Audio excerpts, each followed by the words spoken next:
भवति भारत, अभ्युत्थानं अधर्मस्य तदात्मानं सृजाम्यहम्, परित्राणाय साधूनां विनाशाय च दुष्कृतं, धर्म संस्थापनार्थाय संभवामि युगे युगे।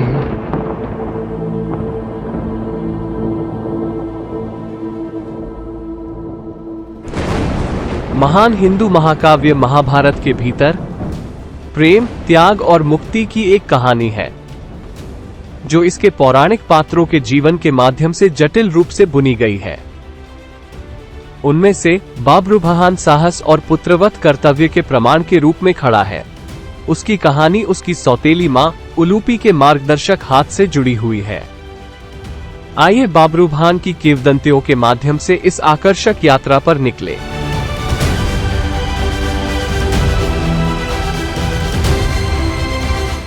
बाबरूभान के महान चरित्र में उतरने से पहले हमें बाबरूभान की सौतेली मां उलूपी की भूमिका को समझने की आवश्यकता है। अर्जुन ने अपने भाई युधिष्ठिर और उनकी पत्नी द्रौपदी की गोपनीयता के संबंध में की गई गलती को सुधारने के लिए प्रायश्चित की यात्रा शुरू की थी।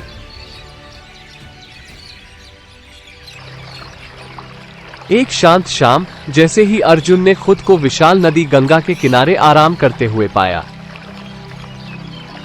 नागराज कौरव्य की बेटी उलूपी नाम की एक खूबसूरत युवती उनके सामने प्रकट हुई और इससे पहले कि अर्जुन कुछ समझ पाते, उन्हें रहस्यमयी नागलोक पर ले जाया गया। नागलोक में नागराज के आशीर्वाद से अर्जुन और उलूपी प्रेम से एक हो गए। हालांकि सभी इस मिलन से खुश नहीं थे। नागलोक के मुख्यमंत्री धृतराष्ट्र ने उनके रिश्ते का विरोध किया। विरोध के बावजूद अर्जुन एक दिन के लिए नागलोक में रहे और बाद में उनके और उलूपी के यहाँ एक पुत्र का जन्म हुआ। उन्होंने उसका नाम इरावन रखा और वो बड़ा होकर अपने आप में एक साहसी योद्धा बने।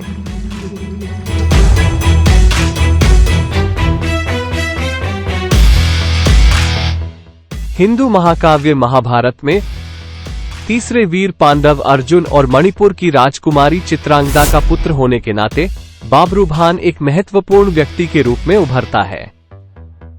मणिपुर पूर्वी भारत में स्थित है या अनुमान लगाया जाता है कि यह ओडिशा का हिस्सा है। इस पर चित्रांगदा के पिता राजा चित्रवाहन का शासन था। पुरुष उत्तराधिकारी के अभाव में चित्रवाहन ने चित्रांगदा को युद्ध और शासन में प्रशिक्षित किया। वो युद्ध में पारंगत हो गईं। उन्हें रविंद्रनाथ टैगोर के नाटक चित्रांगदा में एक योद्धा के रूप में भी दर्शाया गया।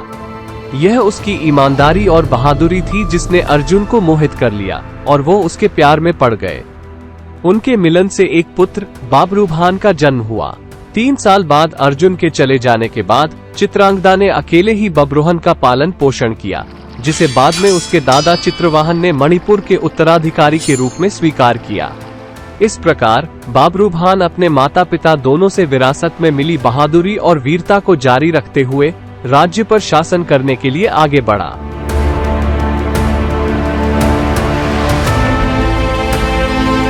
भीषण कुरुक्षेत्र युद्ध के बाद अर्जुन पर श्राप का साया मंडराने लगा। कुछ लोगों का कहना है कि वसुओं, भीष्म के भाइयों या स्वयं गंगा ने भी भीष्म की मृत्यु में अर्जुन की कपटी भूमिका के लिए उन्हें शाप दिया नरक में जलने की। जब अर्जुन की प्रेमिका उलूपी को इस श्राप के बारे में पता चला तो उसने अपने पिता नागों के राजा कौरव्य से सहायता मांगी। कौरव्य श्राप से राहत की गुहार लगाते हुए गंगा, भीष्म की मां और नदी देवी के पास पहुंचे। गंगा ने उत्तर दिया कि केवल अर्जुन का अपना पुत्र ही उसे मारकर उसके इस भाग्य से बचा सकता है। अपनी भूमिका को समझते हुए उलूपी ने तेजी से अर्जुन के सबसे शक्तिशाली जीवित पुत्र की तलाश की। उसकी खोज उसे बाबरूभान तक ले गई, जो चित्रांगदा के साथ अर्जुन का पुत्र था, जो मणिपुर में रहता था। दृढ़ संकल्प के साथ उलूपी ने मणिपुर की यात्रा की, जहां उसने बाबरूभान को प्रशिक्षित किया और सशक्त बनाया। उसे अपने पिता का सामना करने और उस नियति को पूरा करने के लिए तैयार किया जो अर्जुन को शाश्वत दंड से बचाएगा।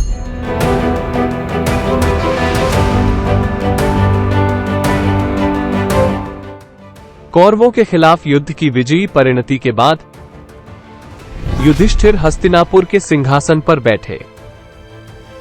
हालांकि उसका दिल अतीत के बोझ से भारी बना हुआ था, युद्ध और उसके द्वारा मारे गए रिश्तेदारों की यादों से परेशान था।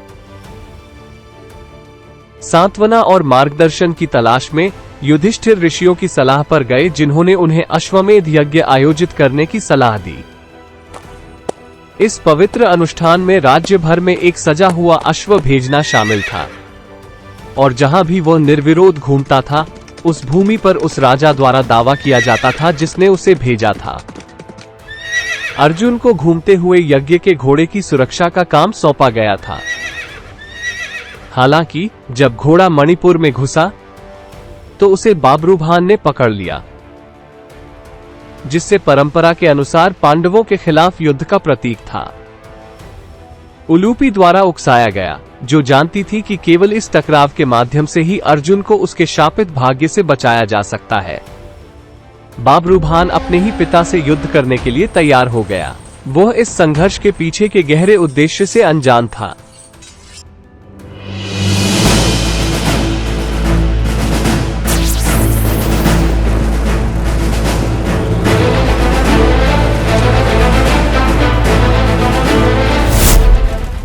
महाभारत के माध्यम से इस मनमोहक यात्रा के तीसरे भाग में हमारे साथ शामिल होने के लिए धन्यवाद।